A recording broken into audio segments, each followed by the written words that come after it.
من الشيطان الرجيم. بسم الله الرحمن الرحيم. الذين استجابوا لله والرسول من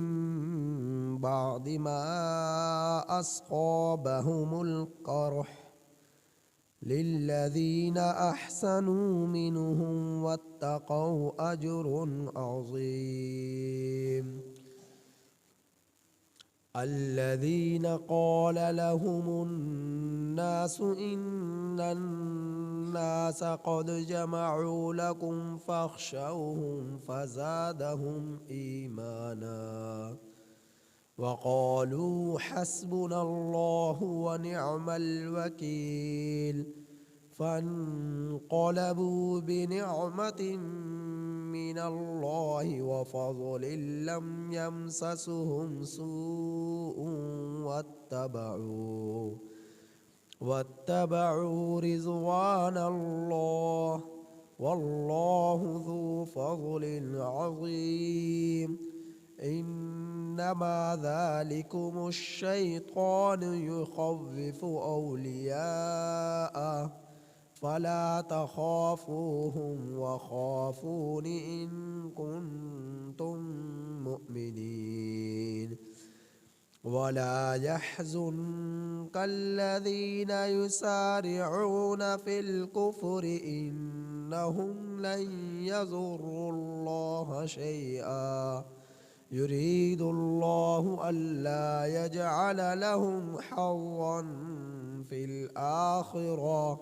وَلَهُمْ عَذَابٌ عَظِيم۔ یہ سورہ آل عمران کی آیت نمبر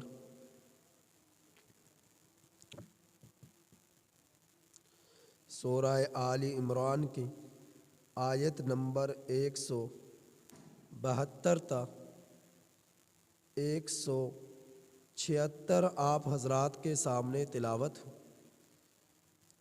یہ سورہ آل عمران کی آیت نمبر 172 تا 176 آپ حضرات کے سامنے تلاوت ہوئی۔ ان آیات کریمہ کا ترجمہ یہ ہے، الذین استجابوا، اور وہ لوگ کہ جنہوں نے بات کو مانا، وہ لوگ جنہوں نے قبول کیا للہ، اللہ کی بات کو، والرسول، اور رسول کی بات کو، وہ لوگ جنہوں نے اللہ اور اللہ کے رسول صلی اللہ علیہ وسلم کی بات کو قبول کیا، من بعد ما اصابہم القرح، بعد اس کے کہ ان کو پہنچ چکا زخم۔ ان آیات کریمہ میں غزوہ احد ہی کا ذکر ہے، تو اسی کے بارے میں اللہ تعالیٰ فرما رہے کہ وہ لوگ جنہوں نے اللہ اور رسول کی بات کو مانا بعد اس کے کہ ان کو پہنچا زخم، للذین، ان لوگوں کے لیے، احسنوا منہم، جنہوں نے ان میں سے نیکی کی، واتقوا، اور ڈرے، اجر عظیم، بڑا اجر ہے۔ الذین قال لهم الناس، وہ لوگ، اور ان لوگوں میں سے وہ لوگ کہ کہا ان کو لوگوں نے، ان الناس، بے شک لوگ، قد جمعوا لکم، تحقیق تمہارے لیے لشکر جمع کر رہے ہیں، فاخشوہم، سو تم لوگ ان سے ڈرو، فزادہم ایمانا، پس اس بات نے ان لوگوں کے ایمان کو زیادہ کر دیا، اور بھی زیادہ ان کا ایمان ہو گیا۔ بس اس بات کی بنا پر ان لوگوں کا ایمان اور بھی زیادہ بڑھ گیا۔ وقالوا، اور وہ لوگ کہنے لگے، حسبنا اللہ، ہمارے لیے کافی ہے اللہ، ونعم الوکیل، اور وہ بہترین کار ساز ہے۔ فانقلبوا، سو وہ لوگ لوٹے، بنعمت من اللہ، اللہ کی نعمت کو لے کر، وفضل، اور اللہ کے فضل کو لے کر، لم یمسسہم سوء، اور نہ پہنچی انہیں ذرا بھر بھی کوئی تکلیف،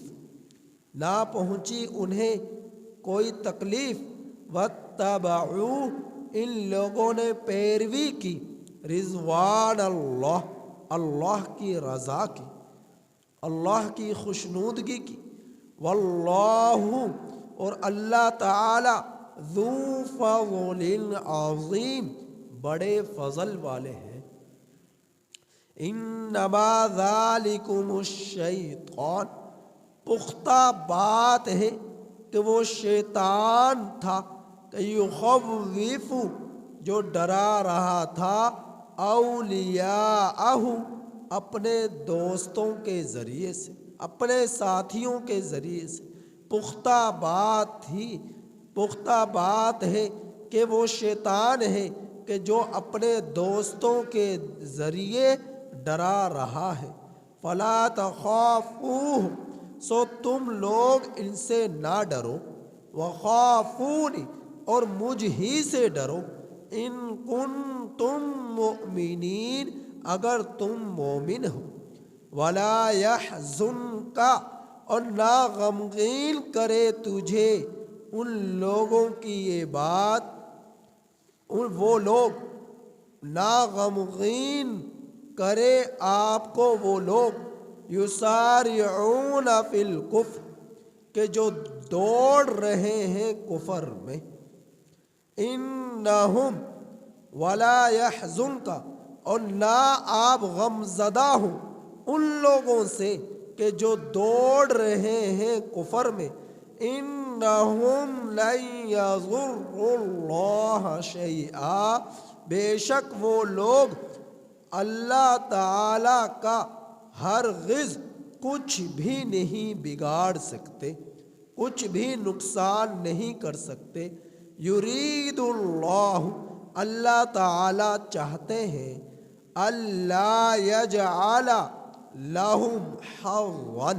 کہ نہ بنائے ان لوگوں کے لیے کوئی حصہ، فی الآخرہ، آخرت میں، وَلَهُمْ، اور ان لوگوں کے لیے، عذاب عظیم، بڑا عذاب ہے۔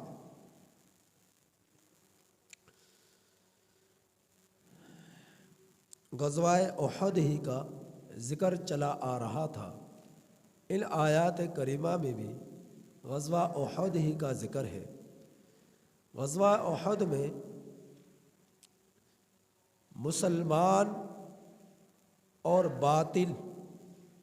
حق اور باطل کی لڑائی ہوئی، اور حق اور باطل کی اس لڑائی میں مسلمان کو فتح ملی، لیکن وہی فتح جبل رومات سے 50 صحابہ اکرام میں سے کچھ صحابہ کے میدان میں آ جانے کی بنا پر دوبارہ شکست میں تبدیل ہوئی۔ جب یہ فتح مسلمانوں کی شکست میں تبدیل ہوئی تو کافر لوگ اس کے بعد بغیر کسی ظاہری سبب کے، اللہ جل جلالہ نے ان لوگوں کے دلوں پر ایسا رعب ڈالا، ایسا خوف ڈالا، ایسا رعب ڈالا کہ میدان کو چھوڑ کر بھاگے، میدان کو چھوڑ کر بھاگے، اور مدینہ المنورہ سے تقریباً 8 میل کے فاصلے پر جا کر رکے۔ اس مقام پر جو مقام حمراء الاسد کے نام سے مشہور ہے۔ تو مدینہ المنورہ سے 8 میل کے فاصلے پر حمراء الاسد پر جا کر ان کافروں نے پڑاؤ ڈالا اور وہاں جا کر پوچھا کہ ہمیں تو فتح مل چکی تھی اور فتح ملنے کے باوجود ہم میدان چھوڑ کر کیوں بھاگے؟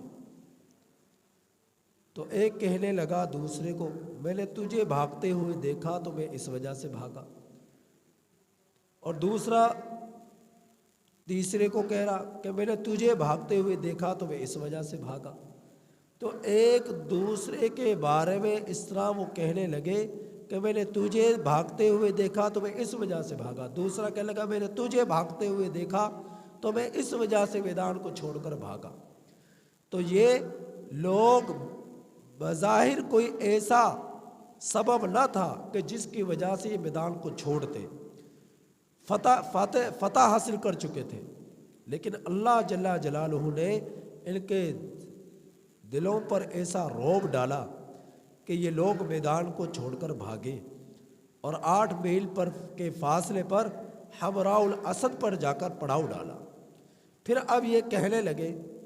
کیوں نہ ہم لوگ، وہ ابھی زخمی ہیں اور ہم نے ان کا کافی نقصان پہنچایا ہے، تو چونکہ اس نقصان میں 70 کے قریب صحابہ اکرام شہید ہو گئے اور بے شمار زخمی ہو گئے، تو وہ کہنے لگے ابھی وہ زخمی ہیں، کیوں نہ ہم ان پر دوبارہ جائیں اور حملہ کریں، جو زخمی ہیں ان کو بھی شہید کر ڈالیں۔ تو وہ آپس میں یہ ارادہ کر رہے تھے اور منصوبہ بنا رہے تھے،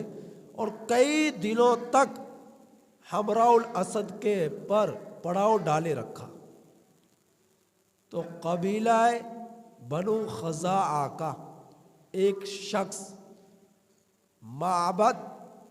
نامی، جو کہ ابھی مسلمان نہیں ہوا تھا، بعد میں یہ مسلمان ہو چکے تھے،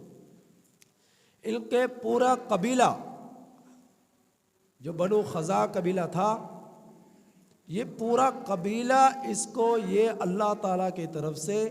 یہ سعادت اور خوشبختی حاصل ہے کہ یہ پورا قبیلہ کفر کے باوجود، یعنی پورا قبیلہ ابھی مسلمان نہیں ہوا، کفر کے باوجود اس قبیلے کو یہ خوش نصیبی حاصل ہے کہ اس قبیلے نے اسلام کی مسلمانوں کے خلاف نہ تو ہتھیار اٹھایا نہ ان کے خلاف بغاوت اختیار کی۔ قبیلہ بنو خزاعہ کو، پورے قبیلے کو یہ سعادت حاصل ہے۔ تو اس قبیلے کا ایک فرد معبد نامی، وہ مدینہ المنورہ سے مکہ المکرمہ جا رہا تھا، اور اس کے دل میں مسلمانوں کی ہمدردی تھی جس طرح کہ پورے قبیلے کو تھی۔ تو یہ جا رہے تھے، اور جب ان کا سامنا حمراء الاسد پر پڑاؤ ڈالے ہوئے کافروں سے ہوا، تو کافروں نے اس سے پوچھا مسلمانوں کے بارے میں، ان کے حالات، کہ مسلمان کی کیا حالات، کیا ان کے حالات ہیں اور کیا کیفیات ہیں۔ تو ایک طرف ان سے یہ پوچھا جا رہا ہے، اور دوسری طرف اللہ کے رسول صلی اللہ علیہ وسلم کو یہ خبر پہنچ چکی تھی کہ کافر لوگ دوبارہ مسلمانوں پر حملہ کرنے کا منصوبے بنا رہے ہیں۔ تو نبی کریم صلی اللہ علیہ وسلم نے حضرات صحابہ اکرام رضی اللہ تعالیٰ علیہ اجمعین سے کو جمع کیا، اور جمع کرنے کے بعد فرمایا کہ کیوں نہ ہم ان لوگوں کا تعاقب کریں اور ان لوگوں پر حملہ کریں قبل اس کے کہ وہ لوگ پلٹ کر ہم لوگوں پر حملہ کریں۔ کہ معلوم یہ ہوا ہے کہ وہ دوبارہ ہم لوگوں پر حملہ کرنا چاہتے ہیں، ہم لوگوں سے قتال کرنا چاہتے ہیں، جنگ کرنا چاہتے ہیں، دوبارہ وہ تیاری میں ہے، تو قبل اس کے کہ وہ ہم پر پلٹ کر حملہ کرے، ہم ہی ان پر جا کر ان پر حملہ کرتے ہیں۔ اب حالت یہ تھی کہ صحابہ اکرام زخموں سے چور تھے، زخمی تھے، خون بہہ رہا تھا، کسی کا ہاتھ پر پٹی بندھی ہوئی، کسی کے سر مبارک پر پٹی بندھی ہوئی، کسی کے جو ہے پشت پر پٹی بندھی ہوئی تو کسی کے قدموں پر پٹی بندھی ہوئی، تو صحابہ اکرام زخموں سے چور تھے، حتیٰ کہ اللہ کے رسول صلی اللہ علیہ وسلم بھی شدید زخمی تھے۔ ان زخموں کے باوجود یہ لوگ اللہ کے رسول صلی اللہ علیہ وسلم کی آواز پر لبیک کہتے ہوئے فوراً لڑنے کے لیے تیار ہو گئے کہ آپ صلی اللہ علیہ وسلم جیسا آپ کا حکم ہو ہم ان سے لڑیں گے، ان سے مقابلہ کریں گے۔ اور دوسری صفت معبد نامی شخص سے حمراء الاسد پر پڑاؤ ڈالے ہوئے کافر پوچھ رہے کہ مسلمانوں کے حالات کیا ہیں، تو معبد نے بتلایا کہ وہ پوری تیاری کے ساتھ آ رہے ہیں، وہ تم سے حملہ کریں، چونکہ حمایتی تھے، یعنی دل میں ہمدردی تھی مسلمانوں کی، اسلام کی، اور ابھی چونکہ خود مسلمان نہیں ہوئے تھے، تو انہوں نے بڑھا چڑھا کر ان کے سامنے بیان کیا کہ وہ بڑے جوش اور ولولے کے ساتھ، تیاری کے ساتھ تم سے مقابلہ کرنے کے لیے آ رہے۔ تو وہ لوگ ڈر گئے، وہ کہنے لگے کہ وہ زخمی ہے، اور زخمی شیر زیادہ خطرناک ہوتا ہے، تو اگر ہم ان سے لڑے تو وہ ہمیں چھوڑیں گے نہیں، وہ ہمیں چھوڑیں گے نہیں۔ اب وہ زخمی ہوئے ہیں اور زخموں کی بنا پر ان کی شہادتیں ہوئی ہیں، تو وہ غصے میں بھرے ہوئے ہیں اور زخمی شیر کی طرح اب حملہ کرنا چاہتے ہیں، لہذا اگر ہم ان سے لڑنے کے لیے رکے یا آگے بڑھے تو ہمیں کوئی موت سے بچا نہیں سکتا۔ وہ ایسے ان کے اندر ڈر پیدا ہوا اور وہاں سے حمراء الاسد سے مکہ کی طرف بھاگ نکلے، اور نبی کریم صلی اللہ علیہ وسلم حضرات صحابہ اکرام رضی اللہ تعالیٰ عنہ اجمعین کی معیت میں حمراء الاسد پر پہنچے، اور کئی دن تک اللہ کے رسول صلی اللہ علیہ وسلم نے وہاں پر پڑاؤ ڈالے رکھا کہ یہ لوگ آئے اور ہم سے حملہ کریں، ہم ان سے قتال کریں۔ تو کئی دن تک نبی کریم صلی اللہ علیہ وسلم حضرات صحابہ اکرام نے زخمی ہونے کے باوجود حمراء الاسد پر ٹھہرے رہے ان لوگوں کے تعاقب میں کہ اگر یہ لوگ آئے تو ہم اس سے قتال کریں گے۔ تو اللہ رب العزت نے ان آیات کریمہ میں اس واقعے اور ان کی کیفیات اور حالات کا اللہ رب العزت نے تذکرہ فرمایا۔ کیا بیان فرمایا؟ الذین استجابوا، وہ لوگ جنہوں نے اللہ والرسول اور رسول کی بات کو مانا بعد اس کے کہ ان کو زخم پہنچا۔ کہ اللہ کے رسول صلی اللہ علیہ وسلم کو جب خبر ملی کہ کافر دوبارہ پلٹ کر حمراء الاسد سے آنے کی تیاری میں ہے، تو سب کو جمع کیا، اور جمع کرنے کے بارے میں جمع کر انہیں خبر دی اور قتال کے لیے دوبارہ ان کے بارے میں رائے رکھی، تو سب کے سب اللہ اور اللہ کے رسول کی بات پر لبیک کہتے ہوئے، چونکہ اللہ کے رسول کی بات اللہ کی بات تھی، تو فوراً بات کو مانا اور قتال کے لیے رضا مند ہو گئے، باوجود کہ ما اصابہم الکرہ، وہ زخمی تھے، باوجود کہ وہ زخمی تھے۔ فرمایا للذین احسنوا منہم، ان لوگوں کے لیے جنہوں نے علم سے نیکی کی، واتقوا، اور اللہ تعالیٰ سے تقوی اختیار کیا، اجر عظیم، بڑا اجر ہے۔ یہ اللہ کے رسول کی بات کو ماننا، نیکی اختیار کرنا ہے، اور اللہ کے رسول سے ڈرنا، پرہیزگاری اختیار کرنا ہے، تو ایسے لوگوں کے لیے اللہ تعالیٰ فرما رہے بڑا اجر ہے۔ تو اگلے آیات کریمہ میں بھی اسی واقعے کا تذکرہ ہے اور مزید اس میں تفصیل ہے، انشاءاللہ وہ کل میں بیان کروں گا۔ اللہ تعالیٰ سے دعا ہے کہ اللہ تعالیٰ ہمیں ان آیات کریمہ کی صحیح سمجھ